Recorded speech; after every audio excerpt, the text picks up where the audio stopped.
Hi guys, this is Mike at Akamai, and in this short video, we're going to be showing you a recently mReleased new feature in the new mPulse UI called Performance Explorer. So what is Performance Explorer? It's a streamlined way of helping you find and analyze performance problems without having to memorize a whole bunch of mPulse dashboards and figure out which dashboards have the appropriate timers or values that you're looking for. Essentially the way it works is we've created a series of performance themes like backend time, core web vitals, or JavaScript performance. Just click on the performance theme and you'll see all the timers and metrics associated with that type of performance. And if any of the constituent timers are out of band, you can click on that item to drill in and get more details on those specific timers to see what's going on. So let's take a look to see how it works. As before, to get into the new mPulse UI, just click on the new UI beta button here, and that's going to open up a new tab that has the new mPulse UI. And what you're going to see in here is there's a new section called Performance Explorer. If you click on Performance Explorer, you're going to see a series of themes on the left-hand side here, like back-end performance, which is the time it takes to load the initial HTML of the page.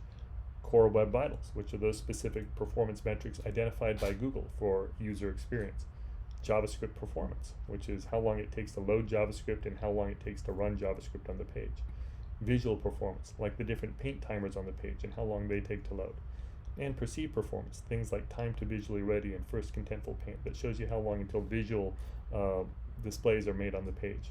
If you have any performance theme you're looking at, just click on that performance theme and you can kind of see those specific timers related to the performance. Now when the timers come up, most of them have these performance bands down below that are already tuned to that particular type of performance. So for instance, for the first input delay, you can see that a good performance would be less than 100 milliseconds and poor performance would be more than 300 milliseconds. And we've automatically categorized all of your user experiences so that you can see how many users had a good experience, a medium in yellow, or a poor experience here. In this case, we're looking pretty good for first input delay. It's got about 82.8% of our customers are having a good experience on the first input delay. Only about 12% of our customers are having a moderate experience, and only about 4% of our customers are having a poor experience. It's quite different when we look at the back-end time, where we can see that good timing would be about 400 milliseconds, and only about 28% of our customers are having that. Bad time would be more than 600 milliseconds, and we're seeing here that about 56% of our customers are having a bad experience. And then for moderate, we're getting about 15% of our customers. We can also see down below here how it's been trending over time. Has it been getting better or worse in the recent time period? Now we're looking at the last 24 hours, but you can pick any time period you'd like by just selecting the date or time period you'd like. And what's very nice about the new mPulse UI here is that this is going to be a sticky filter. So going forward, as we analyze this information, you're going to see that that timer is going to stay as we go to other dashboards and drill in. Now in this particular case, since we know that we're having a problem with our back-end time, we can click on that back-end time, and this is automatically going to take us to a new dashboard that has the detailed information about the back-end time. Now what we'll see again is the color band that shows you how many people are having good and poor performance, but also now we've got a more detailed histogram. And the histogram is showing us how many people had what kind of experience for their back-end time. There's a lot of users that have an actually very good performance here. You can see the highest band, there's about 46,000 users in the last 30 days that had pretty good performance here. And then you can see there's a drop-off for users here, and there's that have kind of pretty fast performance, but maybe not the very fastest. And then there's kind of a deteriorating grade here. But now you've got full visibility in how many users are what sort of experience. For like a 2-second page load time, we can go in there and we can say, well, about 4,000 users in the past 30 days have had a 2-second back-end time. We waited 2 seconds before they had that initial HTML loaded on their page. So a lot of detail to understand what's going on here.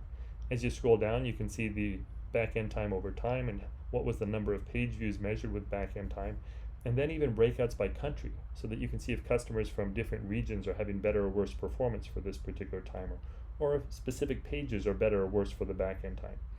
Down below here, since the back-end time is actually made up of a variety of different timers, we have all of those specific timers listed here, the wait time and redirect time and DNS resolution.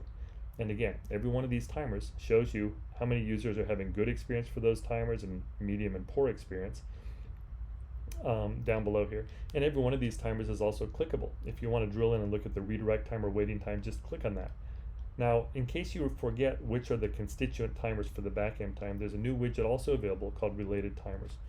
And this is a great widget to help you remember which timers are kind of part of the back-end time or front-end time. The way it works here is if you look at the overall page load time of 6.51 seconds, you can see that that's made up of the back-end time, which is kind of loading the first HTML of the page, plus the front end time, which is downloading the rest of the contents of the page, like the JavaScript images and CSS files.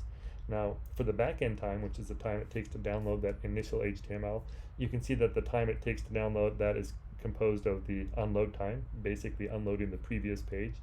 Redirect time, as you're kind of going to make that initial request for the page, maybe you get redirected.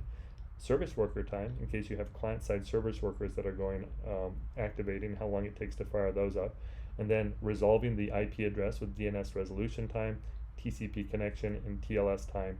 And then initially making that request and waiting for the response from the server. So the backend time is composed of these timers, and even the waiting time where we make that initial request and then get back the response from the server is kind of made up of a few different timers. If you kind of mouse over this one, you can see down below in the bottom bar there that this is client round trip time, as well as the total CDN edge time and the total origin time. So basically your network time, the time it takes in the CDN, and the time it takes for the origin. So now all the different timers that are going to make up that backend time, you can see them broken out. And again, as before, every one of these is clickable. So if I want to see what's going on with this redirect time that has a 527 millisecond time, I can click on that, and that'll pull up the redirect time timer here. Now, important thing to note is that the histogram isn't available on all of the timers quite yet, and so for some of the timers you may see this selected redirect time unsupported. That will be upgraded going forward, and we'll kind of have that histogram available for all timers in the near future. So hopefully you found this useful. You can go ahead and kind of identify performance themes, drill into the specific details about those performance themes, look at the timers for that, see which timers are doing well, look at those timers, break out by region, etc., and understand what's going on here.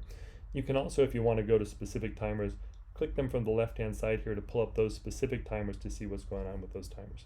So hopefully you find this useful. Please go ahead and give it a try and give us your feedback. We'd love to hear from you. Thanks again for your time.